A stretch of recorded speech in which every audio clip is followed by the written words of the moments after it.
तेरी मिट्टी में मिल जावा गुल बन के। नमस्कार दोस्तों, हमारे YouTube channel the knowledge of animal husbandry and public health पर आपका फिर से बहुत बहुत स्वागत है। आज हम एक मिक्स फार्मिंग का विजिट करने आए हैं और ये मिक्स फार्मिंग जो है ये भी बहुत छोटी स्तर की है।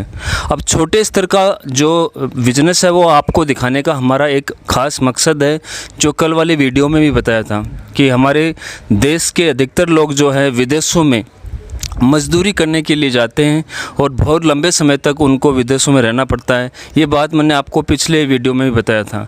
तो मैं आपको एक ऐसे पशुपालक से मिलाऊंगा जो कि अपने घर पे एक मिक्स फार्मिंग करता है। मिक्स फार्मिंग का मतलब ये होता है कई तरह के जानवरों को एक साथ पालन करना, जैसे कि गाय, भैंस और भेड़, बकरी। तो इस प्रकार की फार्मिंग को अपन बोलते हैं मिक्स फार्मिंग, जिससे उनको अपने घर की जो जिम्मेदारियां हैं वो फ़ोन करने में सहायता मिलती हैं। तो उनसे आपको मैं मिलाऊंगा और बहुत सारी चीज़ें उनसे जानेंगे और बहुत सारे इंस्पायरेशन उनसे लेंगे, ताकि आप भी इस तरह की फार्मिंग शुरू कर सको। तो दोस्तों, हमारे साथ में एक लघु सीमांत कृषक संजू जी गढ़वाल हमारे साथ में, उनसे जानेंगे उनकी मिक्स फार्मिंग के बारे में। तो संजू जी गढ़वाल, आपका बहुत बहुत स्वागत है हमारे यूट्यूब चैनल पर। धन्यवाद सर। तो ये आपका गोट फार्म है, एक बार आप दिखाइए इनके गोट फार्म को। तो ये गोट फार्म छोटा सा गोट फार्म है। हाँ सर। शुरुआत में कितनी बकरियां थी? 3 बकरी सर। कौन सी नस्ल से शुरुआत की? बीटल पंजाब। बीटल पंजाब से शुरुआत की। 3 बकरियों से शुरू करते करते अब टोटल कितनी बकरियां होंगी? अब साहब 10 मादा ही और 8 नरी। 8 नारी और 12 अंदर बेच चुके हैं। 12 नर अभी तक बेच चुके हैं। हैं। ठीक है। तो इस साल कोई ईद के त्यौहार पे ज़्यादातर बकरे बेचते हैं, कितने बकरे बेचने वाले हो? अब का त्यौहार पर तो 3 या 4 बेच। अच्छा, आपकी जो ये फार्मिंग है जिसमें आपने गाय भी पाल रखी है, भैंस भी पाल रखी हैं और बकरियां भी पाल रखी हैं, हाँ। इस सब फार्मिंग को मिलाकर आपको ऐसा लगता है कि आपको कहीं गवर्नमेंट जॉब की ज़रूरत है? गवर्नमेंट जॉब की साहब को नहीं जरूरत पड़ रही। मतलब आप आत्मनिर्भर हो? बिल्कुल निर्भर है। देखो, एक फैमिली को आत्मनिर्भर बनने के लिए फैमिली को क्या चाहिए? आज के ज़माने में पैसा बोलते हैं, हाँ। मनी बोलते हैं। तो मनी की जो आवश्यकता है वो पूर्ति, जैसे बच्चों को पढ़ाना है, उनको शिक्षा देनी है, वो सारी आप इसके व्यवसाय से कर पाते हो? बिल्कुल बिल्कुल कर लें सर, पूरी पूर्ति हो रही। तो थोड़ा बहुत आप अपने गोट फार्म के बारे में बताइए हमें भी। तब गोट फार्म में तो 3 बकरियां से स्टार्ट करियो और बतावड़न भी मैं तो एक ही रात दूँ कि जो भी आपके पोटी के हिसाब से हूँ, आपकी हैसियत के हिसाब से हूँ, जहाँ बूढ़िया की कहावत है ना, छोड़ गए गुस्सार भाई। हाँ। बे साहब आपके हिसाब से छोटो शू स्टार्ट करके धीरे धीरे आपको बड़ो बना सके। एक सके सीढ़ी दर सीढ़ी चढ़ा तो आप 7 पर पूछ सका, अचानक ऊपरी पर चढ़ाना पड़ना ही पड़े, तो धीरे धीरे आपको बढ़ा लियो। देखो, ये बात भी सही है। एक बात मैं आपको बीच में बताना चाहूँगा कि ये गोट फार्मिंग का व्यवसाय कौन करेगा? मध्यम वर्गीय। अब जो बहुत ज़्यादा अमीर लोग हैं वो भी आजकल उसमें आ रहे हैं, लेकिन व्यवसाय के तौर पर जिनको जरूरत हो मध्यम वर्गीय। अगर मध्यम वर्गीय जो परिवार है वो एक साथ अगर बहुत बड़ा फार्म खोल ले और फार्म फेल हो जाए तो बहुत बड़े लॉस में जा सकते हैं। तो धीरे धीरे उसको स्टार्ट करना चाहिए, ये आपका कहना है?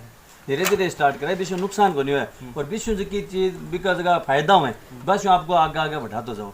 जहाँ मादा हो तो बिन राख लियो, नर हो बिन बेचते हो, और 5 रुपया जहाँ बढ़ता तो बाकी अलग अलग आगों आगे जहाँ बढ़ता जाए भी साबु बाकी छाए की व्यवस्था है, हज की हो जाए, चाय पानी की व्यवस्था है, भाभी बाकी पीछे में आगे आगे हो जाए। तो ये मिक्स फार्मिंग में आपको कंप्लीट रोजगार है आपका? बिल्कुल रोजगार है सब। अच्छा, धीरे धीरे ये फार्मिंग बढ़ेगी? बिल्कुल, गोट फार्मिंग भी बढ़ेगी, आपकी डेयरी भी बढ़ेगी और बफेलों की संख्या भी बढ़ेगी। तो हो सकता है इन फ्यूचर में जैसे जैसे आपका फार्म बढ़ता रहे तो आप 1, 2, 3 आदमियों को और को भी रोजगार दे सकते हो। बिल्कुल साहब, बकरी फार्म को तो लक्ष्य 365 को है। 365? हाँ, साल में 365 दिनों और 365 ही मादा बकरी तैयार करा। अच्छा अच्छा। लेकिन मैं 5 नहीं 10 नहीं जो भी भी आदमी की जरूरत पड़ेगी मैं आदमी रखाना और बढ़िया तरीके से वहाँ को फार्म तैयार कराना और आई बकरिया से और मोड़ लिया की बोले कराना। आज जी आगे आगे बढ़ाएगी तैयार करना, चाहे साल लगे चाहे 2 साल लगे। अच्छा, देखो अपने एरिया में एक बड़ी दिक्कत है, पैसा कमाने के लिए विदेश भी जाते हैं, मतलब घर से बहुत दूर जाते हैं। बिल्कुल। और जो जाते हैं उनके पास, सबके पास थोड़ी ना थोड़ी ज़मीन ज़रूर होती है, सबके पास होती है क्योंकि सारे पैसा से जुड़े हुए। तो उनको शायद ये आइडिया नहीं है कि अपना से अपन बिजनेस शुरू करके बिना घर से दूर रहे हुए अपने घर पे ही अपना व्यवसाय शुरू कर सकते हैं। ऐसा है तो साहब खुद पर वहाँ पर डिपेंड है। मैं तो ये बताऊँ कि क्यों जाए विदेश में, थे आपको छोटो मोटो ठेव स्टार्ट कर दी। ये पर न तो कोई की पाबंदी रहे, आपको घंटा 2 घंटा सुबह काम कर लो, घंटा 2 घंटा शाम को काम कर लो और आराम से आपको पेट पास कोई दिक्कत नहीं, जितनी ज़रूरत हो जितनी पूरी कर सकें। तो ये संजू जी बता रहे हैं कि आपको कहीं व्यवसाय के लिए कहीं नहीं जाना, रोजगार खुद का स्वयं शुरू करें और खुद आत्मनिर्भर बने। लोग देखेंगे तो देखो दोस्तों, उन्होंने ट्रेविस भी बना रखा है, अगर कोई जानवर बीमार हो जाए या कोई ट्रीटमेंट कराना तो ट्रेविस में रख सकते हो, कभी भी रिस्ट्रेन करना पड़े तो ये आपने मतलब जानवर को वही है रिस्ट्रेन करने के लिए, काबू में करने के लिए लगाया। हाँ, काबू में करने के लिए कोई जो दूध में बदमाशी करे, पलाण भी आईडी हुआ बदमाशी करे तो ये माँ गाल के आराम से भी सेट कर सका। ट्रेविस बोलते हैं इसको। अब वो तो चलो इनके दिखाओ, ये फार्म छोटा सा फार्म है, एक मिक्स फार्मिंग का उदाहरण है आपके सामने कि आपको ये ज़रूरी नहीं कि आप एक ही प्रकार का पशु पालें। आप बकरी फार्म के साथ में डेयरी फार्म, बफेलो फार्म या और फार्म भी, पिगरी फार्म वगैरह आप खोल सकते हो। अभी संजू जी के पास पिग फार्म नहीं, उसके बारे में हम चर्चा करेंगे, थोड़ा बताएंगे उनको कि पिग फार्म भी आप स्टार्ट करें। तो ये कितनी गायें हैं आपके पास? दूर दूर बांध रखी हैं। हाँ। एक मैं चीज़ आपको और बताऊंगा, जैसे आपको जानवरों को आपने ऐसे बांध रखा है, इनके लिए थोड़ा सा शेड की व्यवस्था करें। हाँ बिल्कुल साहब, अब थोड़ा पक्का शेड हो तो एक फ़ायदा होगा उसमें, एक तो आपको उनको खिलाने में, फीडिंग करने में आसानी रहेगी, एक साफ़ सफाई करने में भी आपको आसानी रहेगी। अब ये दूर दूर बंधे हुए तो एक तो लू का प्रकोप चल रहा है, अभी टेम्परेचर बहुत ज़्यादा है, तो आप बंद शेड में रखोगे तो जानवरों को लू भी कम लगेगी और कूलर वूलर की व्यवस्था हो सकती है ना। हाँ सर, प्लानिंग करा, हाँ भाई लाग रहे हैं एक वहाँ भी, पर थोड़ा बजट इस साल एक कोरोना के चक्कर में थोड़ा बजट डाउन डोल हो, खेती को जो हो वो तो बिक्री होगा नहीं, गेहूँ सरसों चना जो भी है, प्याज है वो देखो माँ बना रहे हैं मिले, हाँ इसलिए थोड़ी मनी प्रॉब्लम होगी। और अब जी मुआ का सेट नहीं, एक बात मैं आपको और बताऊँ, चलो अपन चलते चलते बात करते हैं। एक बात और बताऊँ कि देखो खेती तो अब बढ़ने वाली नहीं है। मान लो कि अपने फादर के पास 10 बीघा ज़मीन थी और 2 भाई हैं तो 5-5 बीघा हो जाएगी, ऐसा ही है ना, 5-5 बीघा हो जाएगी, तो अब खेती तो बढ़नी नहीं है, तो अपनी इनकम सिर्फ और सिर्फ पशुधन से बढ़ सकती है। पशुधन की संख्या आप कितनी भी बढ़ा सकते हो, बिल्कुल बढ़ा सकते हैं, है ना। तो आप पशुधन की संख्या बढ़ाओ और उससे आप देखो, मैं एक हम डेयरी फार्म भी करते हैं, छोटा डेयरी फार्म भी मैंने कल दिखाया था, बड़ा डेयरी फार्म भी हम दिखाएंगे, ठीक है, वो भी दिखाएंगे। ये एक हमारे को सबसे बढ़िया एग्जांपल लगा मिक्स फार्मिंग का। मिक्स फार्मिंग बढ़िया है, मिक्स फार्मिंग बढ़िया साहब। में है कि भैंस को दूध है जो को कम रेट में जाता है, बिन घर रोकिर बिन बिलो किर भी को घी काट सका। हाँ ये, और गाय को दूध है जो क्या घी कम आवा जरा बिन आपा घर रोक कौन सका। तो जहाँ मान लिया महामारी का माँ दूध की जहाँ गड़बड़ा हुए काम है तो एक माँ आपा भैंस का दूध न घर बिलो किर भी को घी कटो कर सका और नुकसान को नहीं हुए भी मैं। तो आपने गाय भी मिक्स में, गाय ही चार ही भैंस ही और छोटी पार्टी और तैयार करके 20 भैंसा को लक्ष्य है आपने कि 20 मुरा नस्ल की बढ़िया 20 भैंस। चलो अपन चलते चलते बात करते हैं। देखो पशुओं से 3 प्रकार के उत्पाद प्राप्त होते हैं जिसके लिए अपन पालते हैं, एक तो दूध, हाँ सर, दूसरा अंडा और तीसरा मीट। हाँ, ये 3 मकसद से अपन पालते हैं। हाँ। या तो उसका अपन दूध बेचें, या किसी पशु से अपन अंडा प्राप्त करें वो मार्केट में बेचें, या फिर उसका मीट बेचें। ये 3 उत्पाद हैं पशुओं के जिसके लिए अपन उनको पालते हैं। तो मेरे हिसाब से मिक्स फार्मिंग में क्या होता है कि आप एक तरह की फार्मिंग करो, जैसे आपने थोड़ा छाया में आ जाओ, आप हम बात करते हैं। एक तरह की फार्मिंग अपन कर रहे हैं, जैसे पोल्ट्री का उदाहरण ले लें, आपने मुर्गी पालन नहीं कर रखा, मैं तो आपको बोलूँगा कि मुर्गी पालन और पिग फार्म भी आप शुरू करें। तो एक तरह का जानवर अगर अपन रखते हैं तो कई बार क्या होती है, आउटब्रेक हो जाता है डिजीज़ का, तो वो पूरी प्रजाति खत्म हो जाती है, तो पशुपालकों को बहुत बड़ा लॉस होता है।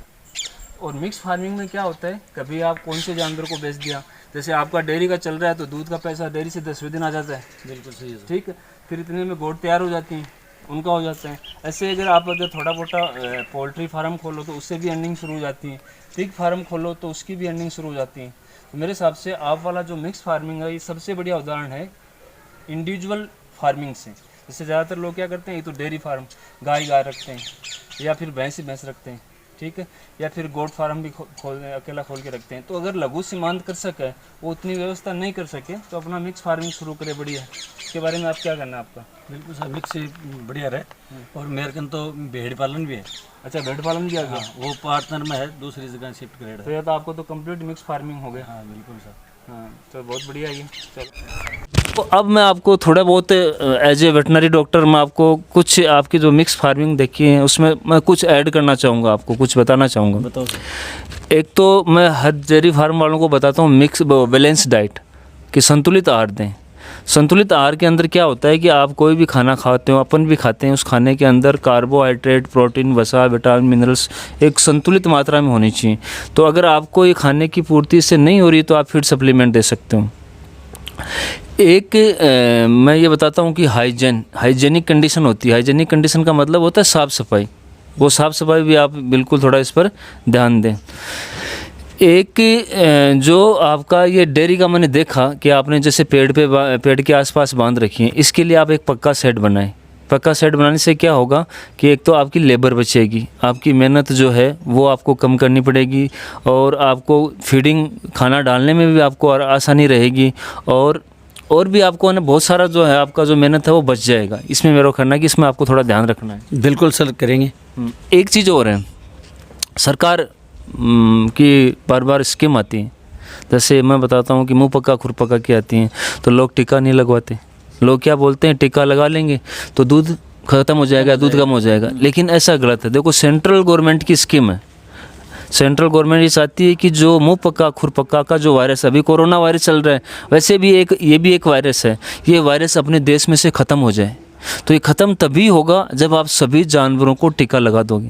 तो जब भी कोई वेटनरियन टीका लगवाने आए तो उससे पहले बार आप लगवाओगे। बिल्कुल, लगवा रहे हैं भी साहब, और आगे भी लगवाऊंगा। हाँ।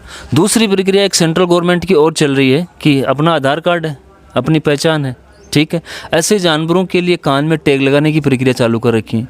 तो लोग क्या कहते हैं कि टैग लगवा लिया तो लोन उठा लियो, है ना, टैग लगा लिया तो बिकेगी नहीं, उसकी प्राइस कम हो जाएगी। तो इन फ्यूचर सभी जानवरों को टैग लगना है। तो आपके घर पे कोई भी वेटनरी डॉक्टर या कोई भी वेटनरी स्टाफ जो है टैगिंग की प्रक्रिया करने आए तो आप सभी जानवरों को टैग लगाएं। बिल्कुल साहब, लगवाया भी है, और आगे भी जहाँ जानवर पालते हैं तो वहाँ लगवाए। हाँ, तो अब एक मैं आपको गोट के बारे में बताऊँगा।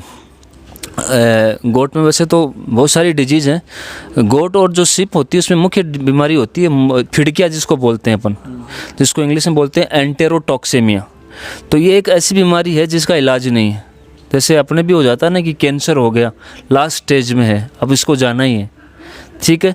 तो इस बीमारी का कोई इलाज नहीं है। एक बार बीमारी हो गई, जानवर क्या करता है, गोल चक्री काटता है, गिरता है, साइकिल चलाता है और मर जाता है, अध्यस्त भी हो जाते हैं उसको। और अपन कितने भी वेटनरी डॉक्टर बुला लो, उसका इलाज नहीं है, ठीक है। इलाज किया तो भी थोड़ी देर बाद में जानवर मर जाते हैं। तो उस रोग को ना हो, इसके लिए अपने को बचाव बढ़िया है। अपन कोई चीज़ को पहले ही बचाव कर ले ताकि रोग हो ही नहीं। तो आपको जब भी ईटीवी वैक्सीन आता है, एंटेरोटॉक्सेमिया वैक्सीन, इसका वैक्सीन आता है, वेटनरियन बार बार आपको लगाने के लिए आता है, तो आप वो वैक्सीन लगवाएं ताकि आपके जो जानवर हैं उसमें मोर्टेलिटी, जो मृत्यु दर है, वो कम हो जाएगी। आपका कोई भी जो गोट है वो इस तरह से नहीं मरेगा और आपको जो आर्थिक नुकसान है वो नहीं होगा। तो आप लगवाएंगे? बिल्कुल लगवाएंगे सर। और हमारी बकरियों में तो हम हर 3-4 महीने से जैसे वो टीकाकरण होता है वो करवाते हैं, और बकरियों में मेरे को कोई नुकसान भी नहीं हुआ अभी तक। वो जो पार्टनर में जो भेड़ पालन कर रखा है ना, उसमें सर ज़रूर ये जो आप बता रहे हो ना, वो चक्री खा करके गिरना, भेड़ में ज़्यादा होता है। हाँ, वो होता है। भेड़ में भी लगवाएं और बकरियों में भी लगवाते हैं, टीका तो लगवाते हैं सर। हाँ, और एक आगे अगर ग्रोथ बढ़ानी है तो आपके अगर पैरासाइट होते हैं शरीर के अंदर, अंतः परजीवी जिसको बोलते हैं, और कुछ शरीर के बाहर होते हैं उसको बाह्य परजीवी बोलते हैं। तो ये क्या करते हैं, ये भी खाना ना जंतु से लेते हैं जिसके शरीर में लगा हुआ है। जब वो उसका खाना खाते हैं तो उसकी वृद्धि नहीं हो पाती, वेट नहीं ले पाता। तो आपको टाइम पर डिवॉर्मिंग भी करनी है। डिवॉर्मिंग का मतलब आपको एक टेबलेट देनी है, एल्बेंडाजोल, फेनबेंडाजोल, ऐसी टेबलेटें आती हैं, लिक्विड फॉर्म में भी आती हैं, पाउडर फॉर्म में आती हैं। तो आपको हर 3-4 महीने से, वैसे 6 महीने का है बुक में, लेकिन आप 3-4 महीने से आप लगातार अगर डिवॉर्मिंग करते रहोगे तो आपके जितने भी जानवर हैं उनका वेट गेन भी रहेगा और स्वस्थ रहेंगे। ठीक है सर, करेंगे, वो भी करेंगे। ठीक है। तो ये हमारे साथ में थे संजू जी गढ़वाल, इनका बहुत बहुत धन्यवाद जिन्होंने अपनी मिक्स फार्मिंग जो का विजिट करवाया। बहुत बहुत धन्यवाद, थैंक यू।